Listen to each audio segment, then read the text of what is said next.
या पुढच्या सुभाषितात भाषेची गंमत बघा. साक्षराः विपरीताः चेत् राक्षसः एव केवलम सरसः विपरीतोपि सरसत्वं न मुंचती.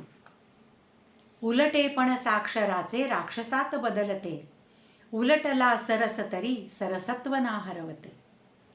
साक्षराः हा शब्द उलटा केला की तो राक्षसाः असा वाचला जातो, पण सरस शब्द उलटा वाचला तरी तो सरस असाच राहतो.